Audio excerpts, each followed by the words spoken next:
안녕하세요. 네, 저는 중고등부에서 사역하고 있는 추현우라고 합니다. 제가 좀 처음 이렇게 여러분 앞에 서서 좀 많이 떨리는 것 같습니다. 중간에 좀 실수하고 버벅거리더라도 이해해 주셨으면 좋겠습니다. 제가 저도 여러분과 같이 지금 학생이 많이 계시잖아요. 저도 학생인데요. 그래서 학기 말이라 준비를 많이 하려고 했는데 많이 못해서 조금 죄송스럽기도 하고 또 여러분께 조금 수준이 너무 낮을까봐 걱정도 되고 또 이런 것들이 조금 잘 몰라서 지금 걱정이 많이 되는데요. 또 은혜로 또 저를 보지 마시고 또 말씀 안에서 이렇게 감동해 주시는 성령님께 이렇게 좀 집중해 주셨으면 좋겠습니다. 예, 혹시 PPT를 그러면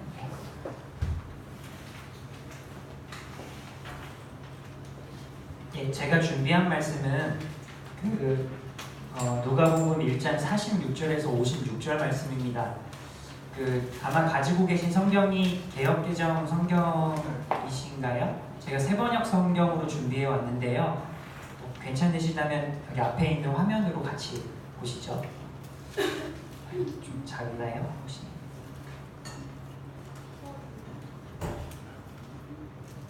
다 보실 수 있으시죠? 함께 한 절 한 절 교독해서 읽도록 하겠습니다. 제가 46절 먼저 읽겠습니다. 그리하여 마리아가 노래하였다. 내 마음이 주님을 찬양하며 내 영혼이 내 구주 하나님을 높이는 주께서 이 여종의 비천함을 돌보셨기 때문이다. 이제부터는 모든 세대가 나를 행복하다 할 것입니다.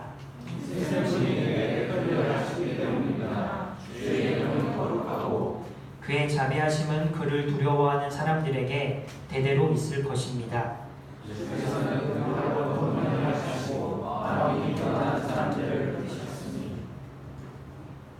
제왕들을 왕자에서 끌어내리시고 비천한 사람들을 높이셨습니다.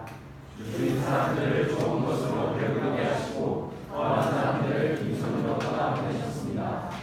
주께서 자비를 기억하셔서 당신의 종 이스라엘을 도우셨습니다.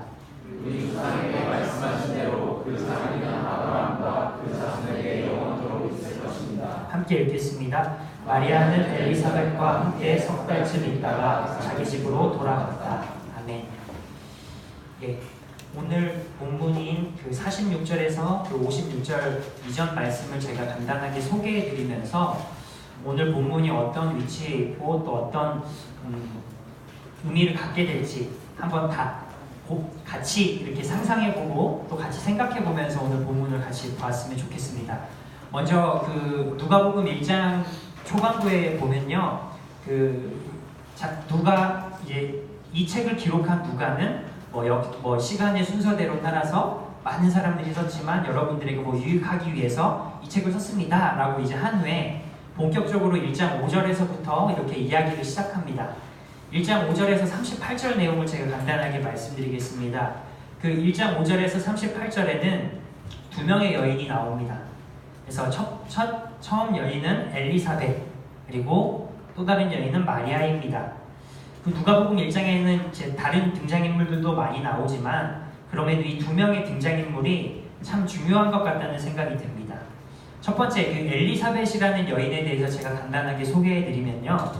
이 제사장 사가랴의 아내이자 여러분이 잘 알고 계시는 침례자 요한의 어머니입니다. 여기 잘 보이실지 모르겠는데 되게 나이가 많으세요. 할머니세요. 그래서 할머니 엘리사벳이라고 조금 하시면 조금 더 편하고 친근하게 이렇게 보실 수 있을 것 같습니다. 이 할머니시다 보니까 이제 아이를 갖기는 조금 힘들고 더군다나 이 엘리사벳 할머니에게는 아이가 없었다고 합니다. 그래서 엘리사벳 할머니가 이제 아이가 없고 남편 사가랴 제사장도 이 아이에 대한 소망을 이제 더 이상 갖지는 않았던 것 같습니다. 그런데 하나님께서 남편 사가랴에게 어떻게 천사를 통해서 이렇게 보이셔서 내가 너에게 아이를 주겠다. 그 아이의 이름은 침례 요한 이런 식으로 해서 이렇게 이야기가 시작됩니다. 그래서 엘리사벳은 임신을 하지 못하였고 나이가 많았으나 이 늦은 나이에 요한을 출생하게 될 것을 이제 두 부부가 이제 듣게 됩니다. 그리고 두 번째 등장하는 여인은 마리아입니다. 당연히 아시겠죠? 마리아는 요셉의 약혼자이자 예수님의 어머니입니다.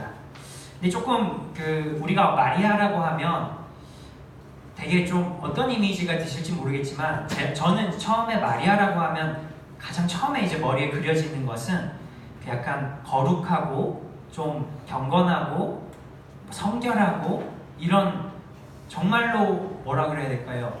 원숙하다 그래야 되나요? 원숭이라 그래야 되나요? 어쨌든 앳된 모습이라기보다는 되게 우리가 본받고 따라야 할 만한 그런 분으로 조금 제가 생각을 처음에 첫인상을 갖게 됐는데 조금 오늘 다를 것 같습니다. 오늘 본문을 보시면서 이 마리아가 아직 정혼한 상태라고 합니다. 요셉이라는 남자와. 근데 우리 지금 아직 결혼 안 하신 분들이 많겠지만 오늘은 요즘에는 빨리 결혼하면 20대, 30대도 별반 문제는 게 아니잖아요. 근데 당시는 이제 벌써 지금부터 2000년 전이라는 것. 그래서 좋은 풍습, 우리나라 옛날에 그런 것처럼 이때도 대단히 빨리 결혼했던 것으로 보입니다. 그러면 우리가 이 본문에서 1장에서 마주하고 있는 마리아는 10대예요. 제가 중고등부 학생을 대상으로 이렇게 설교도 하고 하는데 우리 중고등부 학생 적게 하면 중학생 좀 많이 잡으면 고등학생 정도 되는 나이가 되지 않을까 생각해 봅니다. 이 마리아는 아주 이른 나이인 10대의 청소년기에 이 아이를 임신했습니다. 지금 생각하면 조금 이상하지만 당시에는 그게 일반적이었으니까 좀 그것들을 염두에 보시면서 한번 보시면 좋겠습니다. 이 마리아는 그런데 이제 원래 아이를 임신하려면 남자와 여자가 이제 첫날 밤을 보내잖아요. 그러면서 임신되는데 이 마리아라는 이분은 전혀 그런 게 없었나 봐요. 성 경험도 없었습니다. 그런데 어느 날 갑자기 천사가 나타나서 가브리엘이라는 천사가 나타나서 내가 이제 임신할 거야 라고 하는 이야기로 이렇게 마리아의 이야기가 이렇게 시작이 됩니다. 그래서 오늘 이 두 명의 여인이 아주 대비되는 것 같습니다.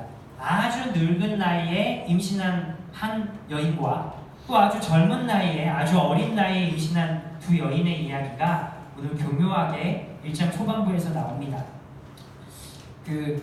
참고로 그냥 한 가지 말씀드리면 여기 제가 가져온 그림이 조금 특이하게 생기지 않았나요? 초상화라고 하기는 그림 되게 못 그린 것 같고 좀 그렇죠. 이게 아마 동방교회에서 이콘이라고 하는데요. 이콘. 그래서 아마 이렇게 보시면 될 것 같아요. 이 부리부리한 눈과 오똑한 콧날 그리고 굳게 담은 입술 그리고 뒤에 반짝이는 후광 같은 이런 거를 통해서 아주 강인한 의지력을 보여주는 거라고 이렇게 묵상을 하거든요. 동방교회에서는 그런 것들을 오늘 잠깐 보시면 좋을 것 같습니다. 여기 두 명의 여인의 이콘에도 마찬가지로 아주 그냥 인자한 할머니 모습이라기보다는 아주 무언가를 의지적으로 굳건하게 밀고 나갈 그런 실행력을 가진 실천력을 가진 여인으로 이렇게 묘사가 되는 것 같습니다. 오늘 이 엘리사벳과 마리아의 이야기 뒤에 등장하는 이야기가 이 두 명의 여인이 이제 만나는 얘기로 또 이렇게 넘어갑니다. 39절에서 45절 말씀입니다. 마리아가 이 임신을 하게 됐다는 얘기를 듣고 천사의 수태고지를 듣고 아주 놀랍잖아요. 성경험도 없는데 아이를 갖게 됐다고 하니까 물론 마리아는 잘 믿었겠지만 그럼에도 불구하고 이제 엘리사벳의 얘기를 들었어요. 이 엘리사벳도 마찬가지로 임신을 하게 됐다. 하나님의 어떤 강권적인 힘 안에서 임신을 하게 됐다라는 소식을 들으니까 이 마리아가 나사렛이라는 동네에서 유다의 산골이라고 하는 엘리사벳이 살고 있었던 곳까지 한 학자들은 3일 정도 걸리는 길이라고 합니다. 130km에서 한 160km 정도 되는 것 같은데 이 길을 꼬박 걸어서 갔어요. 한 3일 정도 걸렸을 것 같습니다. 중간에 산적을 만났을 수도 있고 치안이 아주 좋지 않다 보니까 아주 위험한 길이었을 것 같은데 그럼에도 불구하고 마리아는 이 하나님의 말씀을 내가 확실히 이렇게 하고자 이렇게 엘리사벳을 찾아갔던 것 같습니다. 이 어린 소녀의 마음이 얼마나 떨렸을까요? 가는 길도 두려웠을 거고, 이제 지금 나에게 무슨 일이 일어나고 있는 건지 막 두렵고 아주 떨렸을 것입니다. 지금 그녀에게 일어나고 있는 일이 엄청나게 지금 대단한 일이고 놀라운 일이라는 것을 우리는 앞에서 이제 방금 제가 말씀드렸기 때문에 아실 거고, 32절에서 33절 말씀입니다. 제가 한번 여기 읽어드릴게요. 천사가 마리아에게 했던 얘기입니다. 그는 위대하게 되고 가장 높으신 분의 아들이라고 부를 것이다. 주 하나님께서 그에게 그의 조상 다윗의 왕위를 주실 것이다. 그는 영원히 야곱의 집을 다스리고 그의 나라는 무궁할 것이다. 지금 마리아가, 이 10대의 마리아가 이 이야기를 들었을 때 얼마나 놀랐을까요? 2장 1절에 보면 아우구스투스라는 그 로마의 황제가 다스리고 있었을 때, 왕이 있는데 지금 천사가 하는 말이 마리아더러, 너 지금 너의 뱃속에서 왕이 태어날 거야. 지금 이 얘기를 하니까 마리아 입장에서는 덜덜덜덜 떨렸을 거예요. 아무리 믿음이 좋다 하더라도 까딱하다가는 헤롯 대왕도 있고 아우구스투스도 있는데 반역죄로 잡혀갈 수도 있잖아요.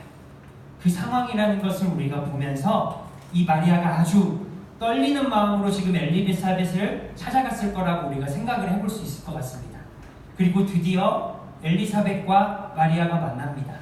엘리사벳이 하는 말이 참 멋집니다. 제가 여기 한번 같이 읽어보면 좋겠습니다.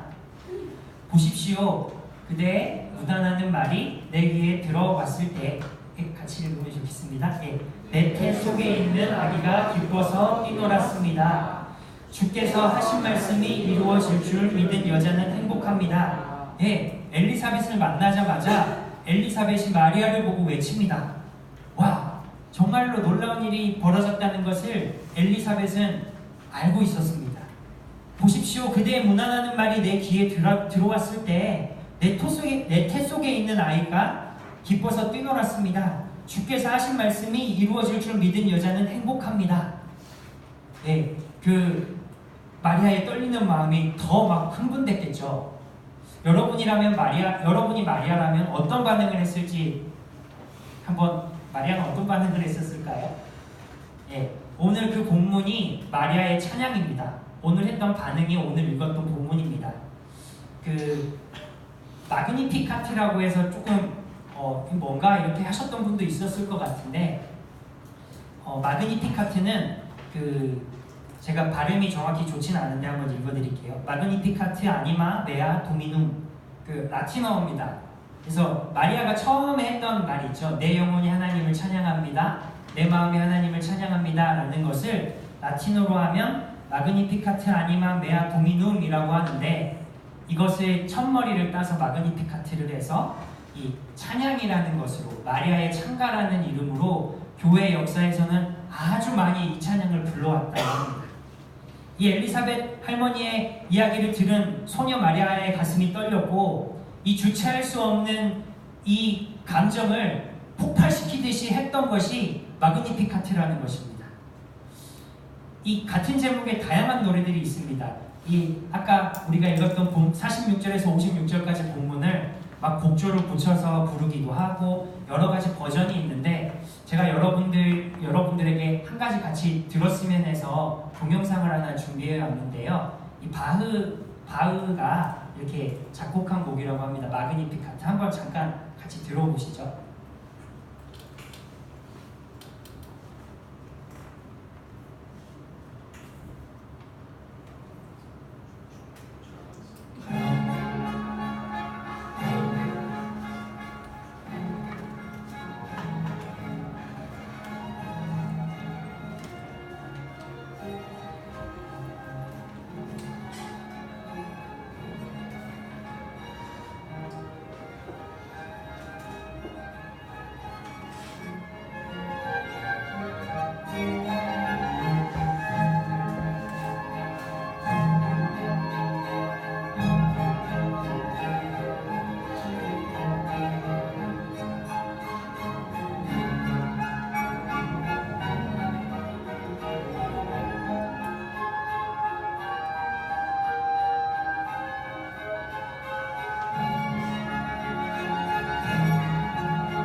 들으실 때 어떤 감정이 들으셨는지 모르겠습니다만 이렇게 폭발하는 느낌도 막 나고 아주 신나고 경쾌한 느낌의 곡이잖아요.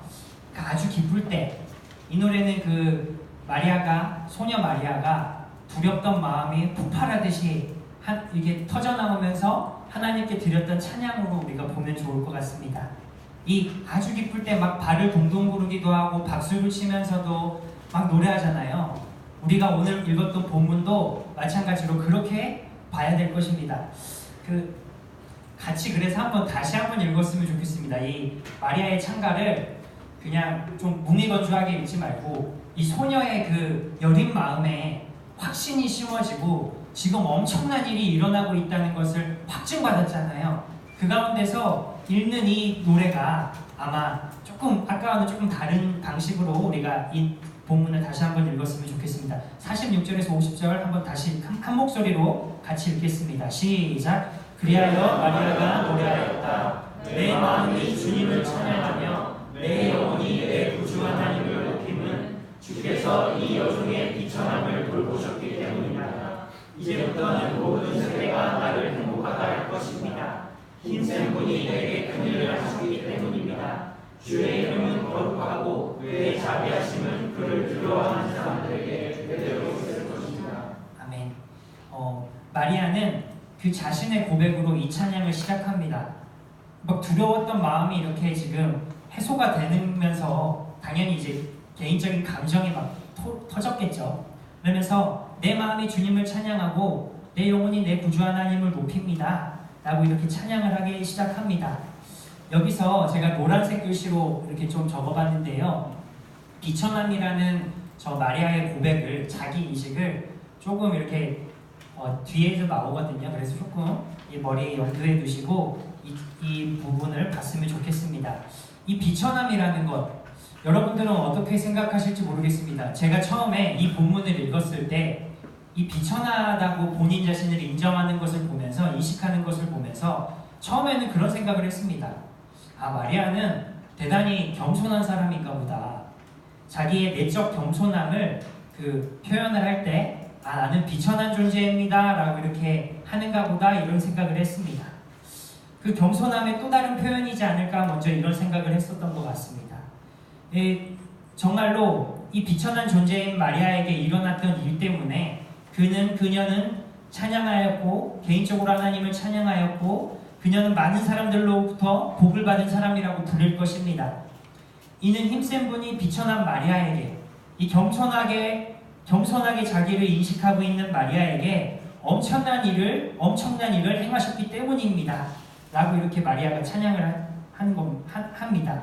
거룩하신 주님은 하나님을 경외하는 자들에게 은혜를 베푸십니다. 자, 그런데 여기까지 보면 참 우리에게 은혜가 됩니다. 하나님께서 자기를 낮게, 아주 겸손하게 자기를 겸허하게 인정하는 사람들에게 하나님께서 은혜를 베푸신다 라고 이렇게 생각할 수 있는 부분입니다. 그런데 49절, 50절부터 조금 지금 뉘앙스가 조금 바뀌는 것 같은 인상을 받으시는지요? 힘센 분이 내게 큰일을 하셨습니다. 주의 이름은 거룩하고 그의 자비하심은 그를 두려워하는 사람들에게 대대로 있을 것입니다. 조금 뉘앙스가 조금 바뀌는 것 같습니다. 그리고 그 뒤에부터 이제 내용이 조금 불온해지기 시작하는 것 같은데요. 여기도 51절에서 55절까지만 우리 한 목소리로 같이 읽어보겠습니다. 시작. 주께서는 그 팔로 권능을 행하시고 마음이 교만한 사람들을 흩으셨으니 제왕들을 왕좌에서 끌어내리시고 비천한 사람들을 높이셨습니다. 줄인 사람들을 좋은 곳으로 배부르게 하시고 부한 사람들을 빈손으로 떠나 보내셨습니다. 주께서 자비를 기억하셔서 당신의 종 이스라엘을 도우셨습니다. 우리 조상에게 말씀하신 대로 그 자비는 아브라함과 그 자손에게 영원토록 있을 것입니다. 네. 여러분들 좀 이상하게 생각하지 않으세요? 내용이 좀 받아들이기 힘들지는 않으실지 모르겠습니다. 앞에서는 그냥 자기의 고백으로 우리가 받아들일 수 있었는데 이 뒷부분으로 가면 제가 주황색 글자랑 이렇게 노란색 글자를 조금 대비해 봤는데요. 하나님께서는 마음이 교만한 자를 흩으셨고 부한 사람들을 빈손으로 보내셨다. 그리고 반대로 또 재앙들을 왕좌에서 끌어내셨다. 그리고 반대로 이 비천한 사람들은 하나님께서 높이시고 줄인 사람들은 좋은 곳으로 배부르게 하셨다. 여러분은 보실 때 어쩔지 모르겠습니다. 저는 이 부분을 좀 다시 보면서 이 마리아의 이 노래가 그냥 자기 내면적인 신앙 고백을 하는 것이 아니라 이 엄청나게 지금 이 마리아의 이 10대 소녀는 그냥 보통 사람이 아니구나. 뭔가 지금 사회를 뒤집기를 원하는 거 아닌가? 이런 생각을 할 정도로 이 좀 신선하게 다가왔던 본문입니다. 마리아의 개인에게 베풀어 주셨던 하나님의 은혜가 바뀐 것인가? 그런데 54절, 55절을 보면 또 그런 거는 아닌 것 같습니다. 왜냐하면 54절, 55절을 보면 이 하나님께서 그것들을 아주 오래전부터 계획해 놓으셨고 그것들을 행하시기 위해서 노력하셨다는 것을 54절, 55절에서 이렇게 보여주고 있기 때문입니다. 그러면 제가 앞절에서 그 48절에 나오는 비천함이라는 표현이 자기 겸손과 내면의 그런 온유함 이런 것이라기보다는 이 뒷부분에 나오는 비천함이라는 단어와 연결해서 봤을 때 이 애초에 마리아가 자신을 비천하다고 고백했던 것은 자신이 비천한 한 사람들의 모임 중에 한 명이었기 때문이 아닐까 이런 생각을 해볼 수 있을 것 같습니다. 마리아 자신이 그냥 비천해서 자기 혼자 겸손하게 표현한 것이 아니라 당시에 비천한 사람들 중에 내가 비천한 사람입니다. 당시에 굶주렸던 사람들 중에 내가 지금 굶주리고 있던 사람입니다 라고 하는 표현에서 이 말을 하는 것으로 보는 게 조금 더 앞절, 뒷절 이걸 봤을 때 조금 더 자연스러운 해석인 것 같습니다. 그녀가 비천했던 까닭은 자기 자신이 비천한 사람들 가운데 속해 있었기 때문입니다. 하나님은 비천한 사람들을 찾아오시고 줄인 사람들을 찾아오신다는 것입니다. 반대로 마음이 교만한 사람들, 제왕들, 부한 사람들을 심판하신다는 겁니다. 마리아가 고백했던 이 하나님은 우리에게 그냥 사랑 주시고 모든 것이 괜찮다고 용서해 주시고 용납해 주시는 하나님이 아니라 당신의 정의로우심으로 사람들을 심판하시고 낮은 사람들, 가난한 사람들을 세워주신다는 하나님이라는 것입니다. 이제부터 이 찬양을 우리가 볼 때는 소녀 마리아에게 임했던 그 하나의 그냥 특별한 사건으로 읽히기보다는 마찬가지로 이것은 이제 비천한 사람들, 줄인 사람들이 이 찬양을 이 마리아의 찬가를 읽으면서 가지게 될 생각들을 우리가 생각해 볼 수 있을 것 같습니다. 비천한 사람들, 정말로 줄인 사람들이 이 마리아의 찬가를 읽었을 때 어떠했을까요? 그 마음속에 우리 하나님은 정말로 우리와 같이 낮고 연약한 사람들을 세워주시는 분이다. 정말로 이 세상에서 우리같이 연약하고 쓰잘데기 없이 보이는 사람들을 하나님께서는 사랑하시는 분이다 라는 것으로 이 찬양을 읽을 수 있다는 것입니다. 마음이 교만한 사람들과 재앙들, 부한 사람들은 반대로 이것을 보면서 공감하지 못하고 이 말씀을 보면서 절대로 이 하나님을 인정하지 않고 받아들일 수 없을 것입니다. 이제 마리아의 노래는 마리아만의 노래가 아니라 수많은 사람들이 부를 수 있는 노래가 됩니다. 실제로 마리아가 살았던 시기는 2장 1절에 나오는 대로 아우구스투스, 여러분이 더 잘 아시는 이름으로 카이사르의 아들 옥타비아누스가 다스려오고 있었던 때입니다. 이 옥타비아누스가 로마의 황제로 있으면서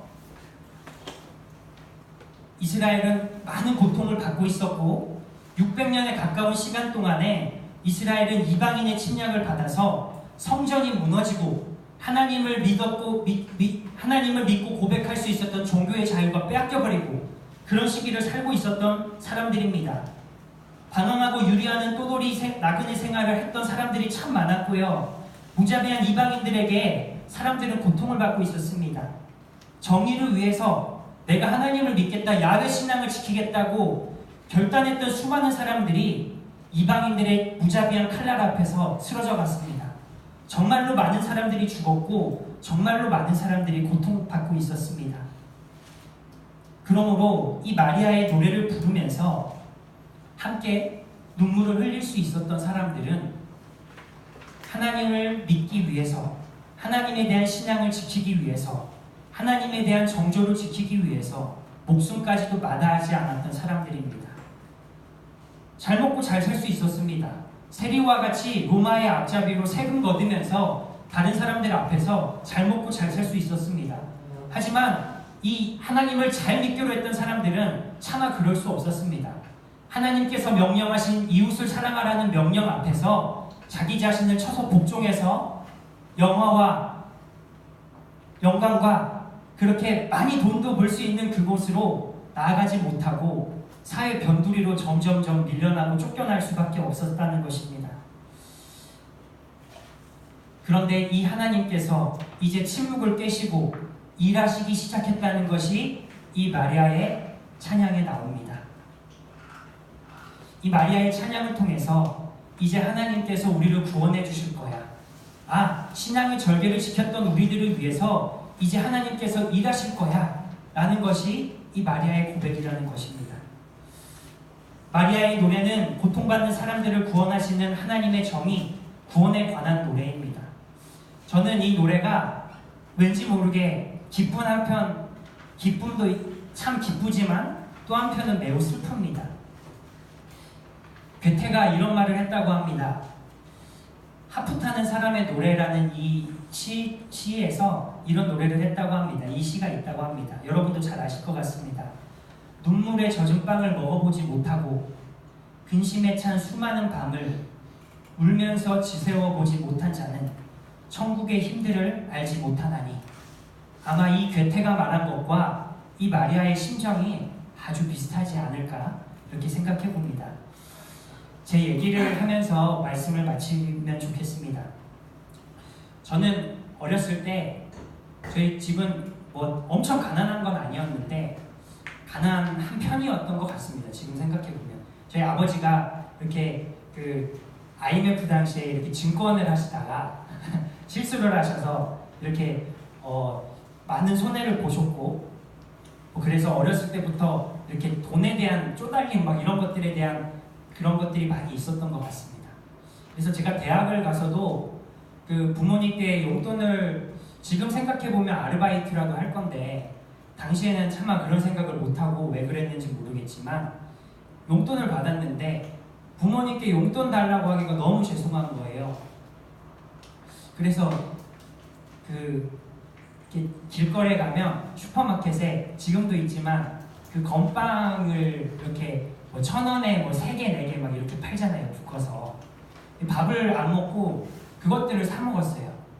그러면서 부모님께 용돈 달라고 하는 것이 제게 죄송하니까 방학에는 아르바이트를 조금씩 하면서 제 벌이를 하려고 했는데도 부족하더라고요. 학비는 학비대로 나가고.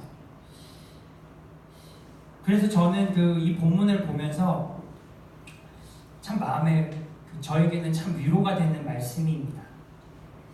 또 저는 고향이 호남이거든요. 그래서 제가 뭐 요즘에는 그 지역 감정 많이 없어졌다고는 하는데 몇 번이고 그런 경험들을 한 것 같아요. 호남 출신이라고 하면요 뭔가 이상해요. 사람들이 좀 그렇게 보고요. 뭐 몇 번도 몇 번 이제 호남 출신이라는 얘기를 하게 되니까 안 좋게 보시는 분들도 있고 좀 그런 것들을 많이 겪어봤던 것 같습니다. 또 제가 여러분은 이제 좋은 학교 나오신 분들이 많겠지만 또 다니시고 계신 분들도 많겠지만 저는 좋은 대학교 나오지 못했거든요. 신학교 나온 것도 아니고 그냥 뭐 사람들이 말하는 삼류대에 나왔어요. 삼류대에 나와서 있다 보니까 제 학교 건너편에 이제 서울대가 있었어요. 저는 이제 저기 숭실대에 다녔는데 숭실대 언덕만 넘어가면 서울대거든요. 그러면 제가 거기 언덕 넘어가는 공천고개에 있는 교회를 다니면서 예배를 드리는데 주변 사람들이 다 서울대인 거예요.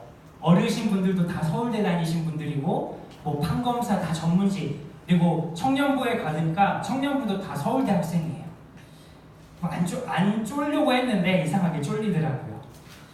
그러면서 어쨌든 뭐 학력에 대한 컴플렉스도 조금 있었던 것 같은데 저에게는 이 마그니피카트라는 이 마리아의 창가가 그래서 조금 더 이 절실하게 다가오는 것 같습니다.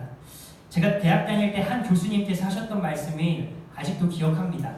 박정신 교수님이라는 분이셨는데 교회 역사를 가르치시는 분이셨어요.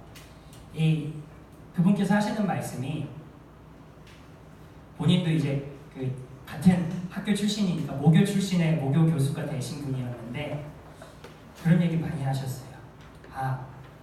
자기가 이제 다른 학교에서도 교수해봤는데 진짜 세상이 너무 그렇다. 우리 같은 삼류대 출신은 세상에 나가면 뭐 아무것도 아니다. 막 이러면서 하시면서 동시에 그런 되게 위로를 하셨습니다. 하지만 역사는 변방에서부터 시작한다.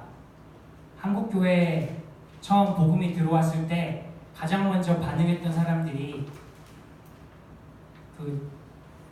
당시에 다 영화를 누리고 있었던 사람들이 아니라 다 이상하게 멀리 있던 사람들이 서북 지방이라고 하는 당시에 관료직을 전혀 받지 못하고 있는 지역 차별에 완전 피해를 받고 있었던 사람들이 기독교를 받아들였거든요. 그러면서 기독교 역사가 지금 바뀐 것을 보면 우리 같은 삼류 출신도 변방 출신도 희망을 가질 수 있고 기회를 가질 수 있다. 이런 말씀을 하셨던 거 아직도 기억이 납니다. 오늘 우리가 읽었던 누가복음 마리아의 창가 그리고 이 누가복음 자체는 이 가난한 사람들에 대한 관심을 참 많이 갖습니다. 소외된 사람들에 대한 관심을 많이 갖습니다. 심지어 예수님을 축하하러 온 사람도 동방박사가 아닙니다. 누가복음에서는 목자들이 예수님을 축하하러 옵니다. 왜냐하면 동방박사들은 마태복음에 나오거든요. 이 가난한 사람들이 예수님을 가장 먼저 축하하러 온다고 누가복음에 나와 있습니다. 그런 것을 봤을 때 이 하나님께서는 가난한 사람들, 줄인 사람들, 연약한 사람들을 도우시고 구원하시는 분이라는 것을 우리는 이 마리아의 찬양을 통해서 또 알게 됩니다. 저도 청년이다 보니까 3포 세대, 7포 세대 이런 얘기들이 정말로 가깝게 다가옵니다. 여러분들도 크게 다르지 않을 것 같습니다. 좋은 학교 출신도 있으실 거고 좋은 직장 다니신 분도 있으시겠지만 그 안에서도 또 여러 가지 경쟁하면서 밀리고 막 이런 것들 많이 경험하시잖아요. 그래서 흠 많고 연약한 사람들이야말로 이 누가복음을 읽으면서 특별히 우리 청년분들 중에 많은 분들이 이 누가복음 말씀이 참 우리 청년들에게 조금 위로가 되는 말씀이 아닐까 생각해서 이렇게 말씀을 준비해봤습니다. 정호승 시인이 이런 시를 썼다고 하더라고요. 인생의 찬밥 한 그릇 얻어먹은 예수의 등 뒤로 재빨리 초승달 하나 떠오른다. 고통 속에 넘치는 평화, 눈물 속에 그리운 자유가 있었을까?